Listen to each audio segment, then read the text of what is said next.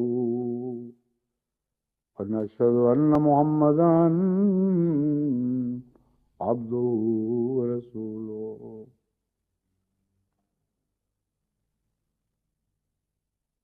إن عباد الله رحمكم الله إن الله يأمر بالعدل والإحسان وإيتاء ذي القربى وينهى عن الفحشاء والمنكر والبغي يعظكم لعلكم تذكرون. اذكروا الله يذكركم وادعوه يستجب لكم ولذكر الله أكبر.